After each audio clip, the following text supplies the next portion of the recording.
呢排各位老友記同埋幫緊屋企長輩睇片嘅朋友真係要打醒12分精神，因為啱啱收到個非常之重要，甚至可以話係關乎大家荷包嘅突發消息。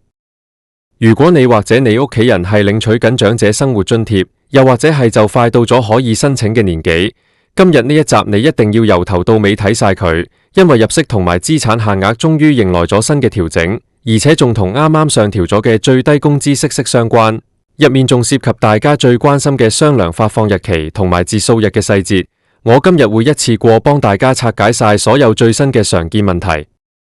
講到長者生活津貼，大家最關心嘅一定係嗰個入息同資產嘅門檻。大家知唔知政府每一年度都會根據社會保障援助物價指數嘅變動，去檢討呢啲津貼嘅金額同埋限額。由2026年4月1號開始，為咗減輕各位老友記喺通脹壓力之下嘅生活負擔，長者生活津貼嘅入息同資產限額將會正式放寬。呢個消息對於好多原本地啱啱好超標少少嘅老友記嚟講，簡直係一場及時雨。例如，如果你係單身人士，原本嘅資產限額可能令你覺得好束縛，但係依家放寬咗之後，你可能有更多嘅走動空間去安排自己嘅退休儲蓄。點解今次會放寬呢？其實同最低工資嘅上調係有好大關係。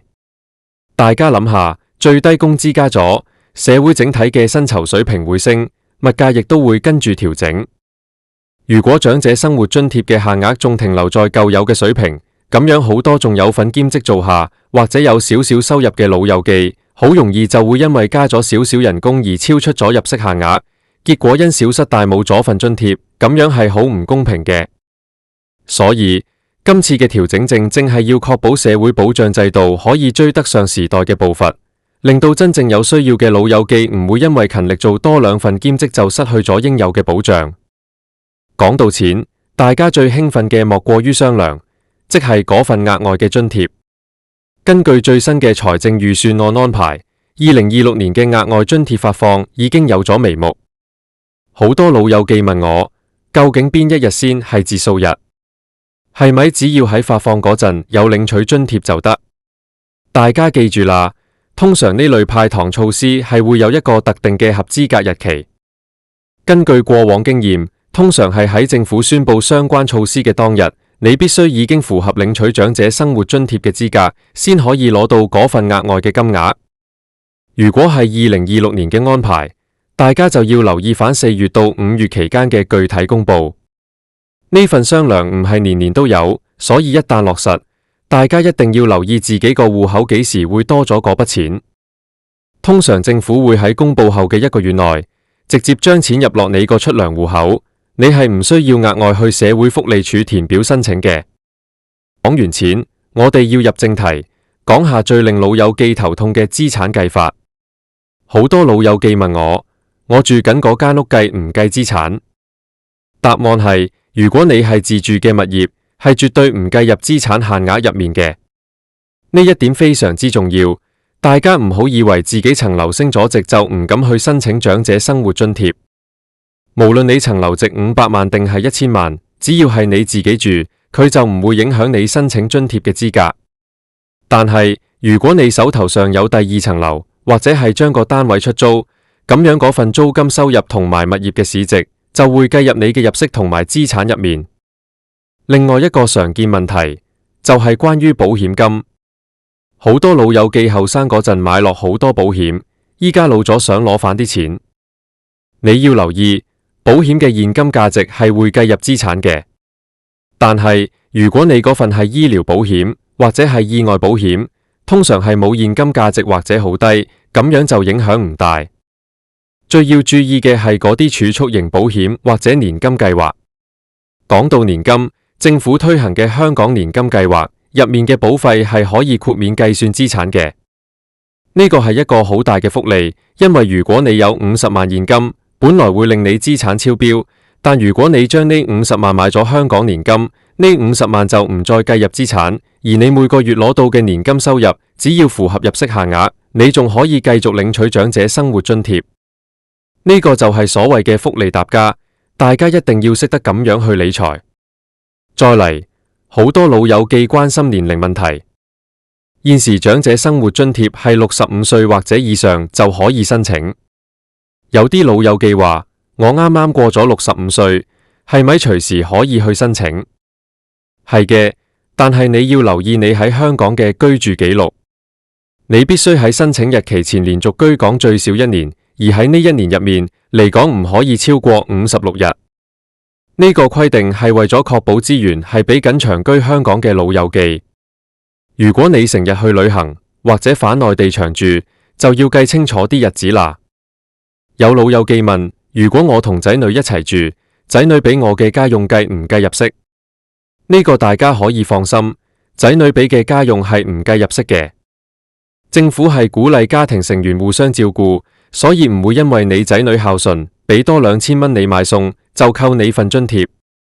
同樣地，如果你有啲親戚朋友間中封利是俾你，或者生日送啲賀禮錢俾你，呢啲都係唔計入息嘅。但係如果你係將間屋分租出去收租，嗰啲就真係計入息啦，大家要分得清清楚楚。講到呢度，大家可能想知最新嘅入息限額具體係幾多？喺2026年嘅新制下，單身人士嘅每月入息限額已經上調到超過1萬蚊嘅水平，而資產限額亦都有相應嘅寬減。如果你係兩公婆一齊申請，限額會更加鬆。不過大家要記住，兩公婆申請嘅話，入息同資產係要合併計嘅。就算你個名冇錢，但你太太個名下有好多儲蓄，加埋一齊超標，咁你兩位都未必申請到。呢個係家庭單位嘅概念，大家喺申報嘅時候一定要老老實實，因為社會福利署係會抽查嘅。萬一被發現隱瞞資產，除咗要退還所有攞咗嘅錢之外，仲可能有法律後果，所以千萬唔好因小失大。最近亦都有老友記問我，關於長者生活津貼同高齡津貼，即係俗稱嘅生果金嘅分別。生果金係70歲以上就可以攞，唔需要入息同資產審查。但係生果金嘅金額係遠遠低過長者生活津貼嘅，所以如果你65歲到69歲之間，你一定要申請長者生活津貼，因為佢俾嘅錢多好多。到你70歲嘅時候，如果你資產仲係符合要求，你可以繼續攞住長者生活津貼，而唔需要轉去攞生果金，因為長者生活津貼嘅金額係包咗生果金嗰份嘅。簡單嚟講，只要你符合資產要求，長者生活津貼永遠係首選。大家仲要注意一個新動向，就係關於2026年政府推行嘅電子化申請流程。依家社會福利署鼓勵大家用智方便或者網上平台去遞交申請或者更新資料。對於一啲行動不便或者唔想排隊嘅老友記，叫仔女幫手網上冚幾個掣就搞掂，其實係好方便嘅。而且如果你嘅資產有變動，例如你買咗新車，或者你突然間多咗筆遺產，你一定要喺1個月內向社署申報。唔好以為社署唔知，依家數據聯網非常發達，銀行戶口、物業交易，甚至保險記錄，社署要查嘅話係好容易查得到嘅。最後要提醒大家，如果你依家係領取緊其他津貼，例如係傷殘津貼，你就唔可以同時領取長者生活津貼。政府嘅原則係不重複資助。所以大家要衡量下邊一份津貼對你最有利。通常嚟講，長者生活津貼嘅金額對於大部分老友記嚟講係最吸引嘅。講咗咁多，其實最緊要係大家要清楚自己嘅權益。2026年係一個新嘅開始，政策嘅放寬代表政府聽到老友記嘅聲音。如果你仲未申請，或者之前因為超標少少而申請唔到，趁住今次放寬限額，一定要再去諮詢下社會福利署，或者揾區議員幫手計下數，唔好白白流失咗呢份應得嘅福利。